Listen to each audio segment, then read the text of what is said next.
We are doing oral histories for the upcoming exhibit Celebrating Nursing in the Upper Cumberland, opening March 30th, 2019.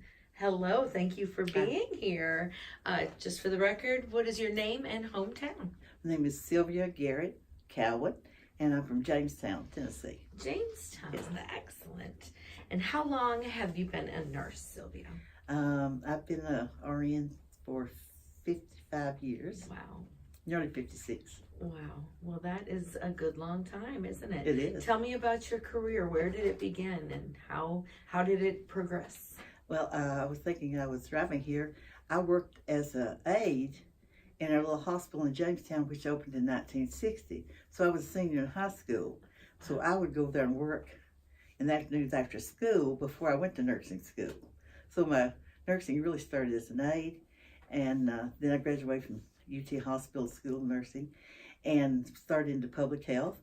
Was a public health nurse in Fentress County and Pickett County for a couple of years, and then went back to school to get my Bachelor of Science in Nursing from the University of Cincinnati. Oh. At the time, that was closer to Jamestown Yeah. than even Memphis was before the interstate. And then when I returned, they needed a public health nurse in Putnam County.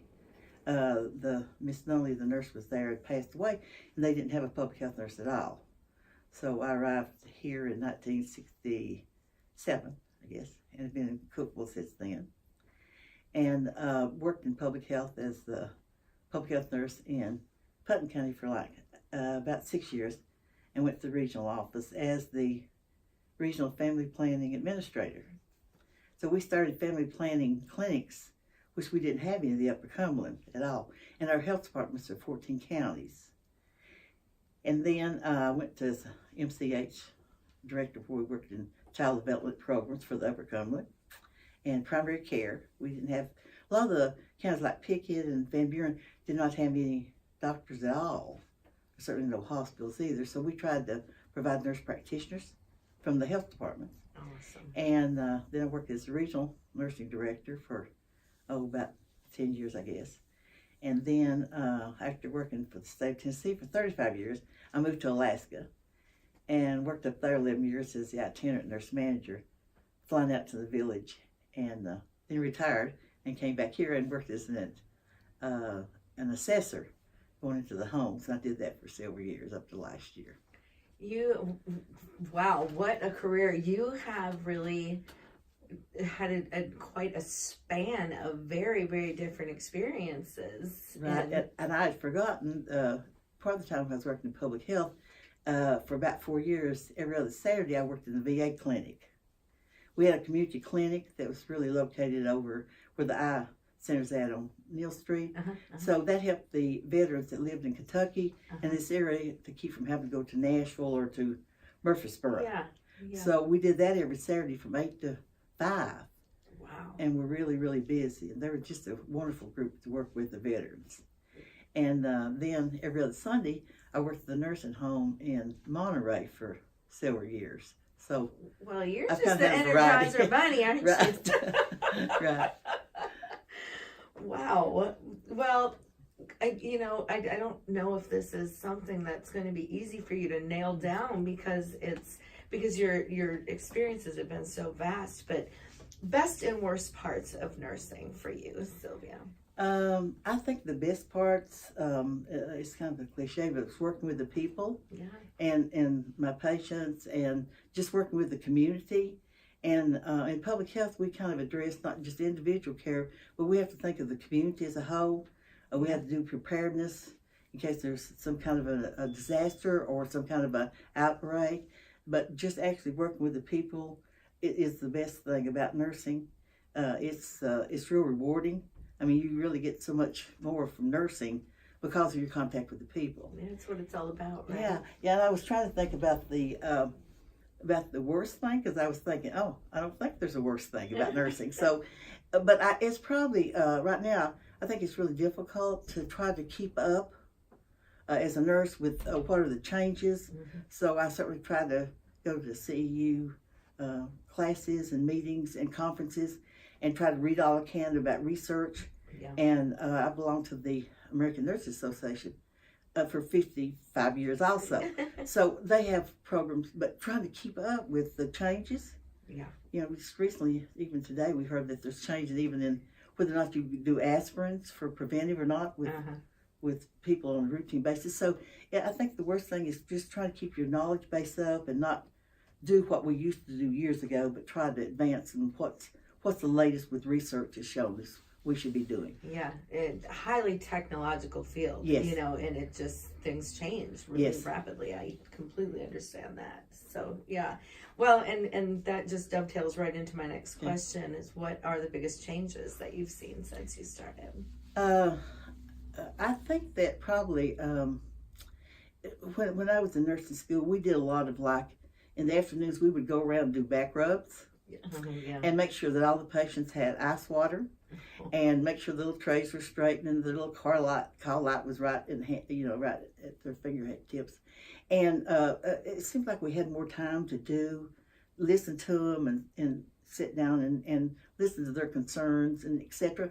And now in nursing, everything is gotten for good reasons. It's gotten more technical. Yeah. We used to have to count the drops of an IV, and now, of course, we got machines galore. So nurses have to know so much technical knowledge now. They have to know so much more complexity of machines, all the different equipment they have.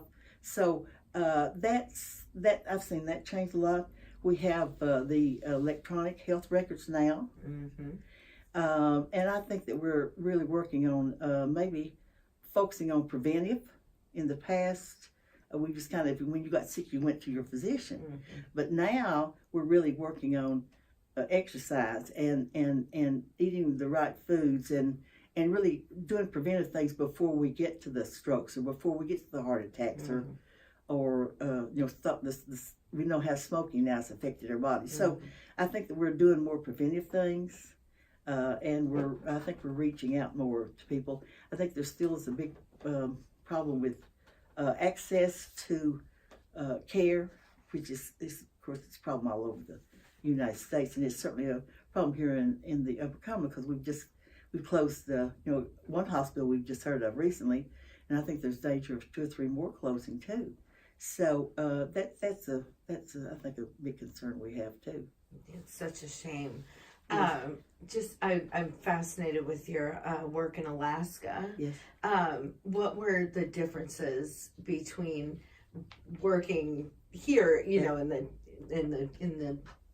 the continental United States or whatever, but versus working in Alaska? What was that like? Well, my husband always wanted to go to Alaska, so I called and said, do you need a nurse in Alaska? And they hired me on the phone. Wow.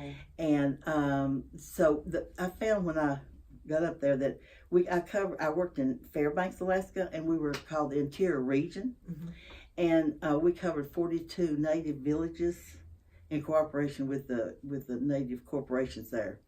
And when I first started to go out to the village, because I would fly it on the little planes with the nurses as do supervisory work and to help them with the care. And one of the first things they said was, do you think you're going to have to use the outhouse? Do you know how? And I thought, I don't think they know we're from Appalachia. I said, I believe you'll come back to me how to. But just I was really shocked at how the natives survive. It'd be like 30 and 40 below zero. And little villages have no access to, everything's frozen. They can't there's certainly not roads to the villages.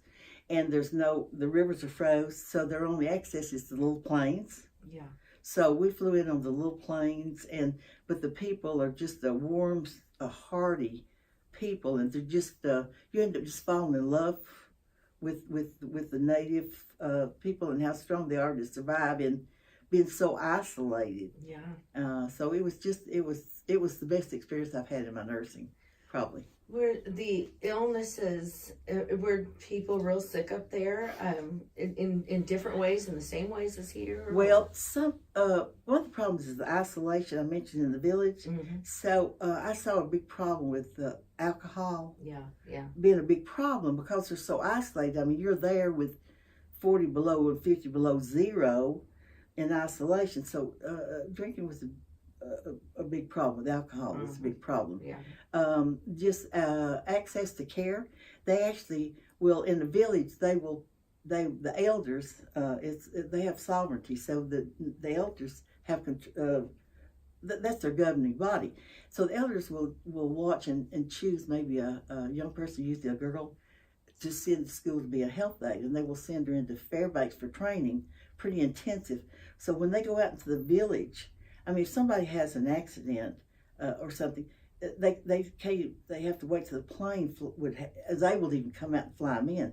So they have to do care similar to a nurse, like a nurse practitioner. Yeah. They have their little books on what to do, but they have to do advanced care because they have nobody else. Yeah. They have no nurses. They have no doctors. Yeah. We're talking about in villages. The smallest village I think was about 30. Yeah. And the largest was probably about 300. Well, and I'm sure there's some similarities to these really remote Appalachian areas here. So yes. yeah, it was real similar. I was really surprised, how a lot of the same problems that we have here with isolation. When I started in public health, we didn't have Interstate 40, and when I was working in Fentress County and Pickett County, I really saw really poor conditions. I saw actual case of whooping cough, which you don't even see anymore. Yeah. Just the people being able to access care, and there was in Pickett County there was no physician there. They didn't have any care.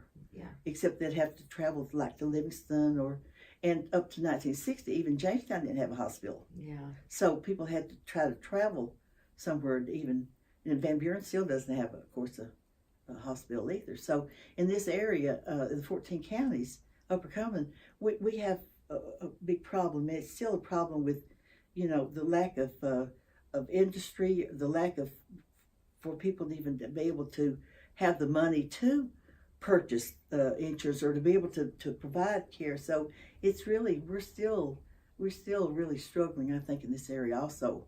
Yeah. It's the same as like they have to in Alaska. Yeah. But at the same time, we've come a long way As far as yes. All those advancements that we talked about Yes, earlier. yes, yes. And I think the one thing is people don't know about is the telemedicine, where they have access to, and Alaska had it, and I think that they have it here now in this Upper Cumberland area too. But anyway, it's we have come a long ways with their progress with their hospitals and care, but it's still, I think we've really got to really work on it. Yeah. Absolutely. Thank you so much, Sylvia, for coming in. Okay. And thank you for your help with our exhibit. Okay. Thank you.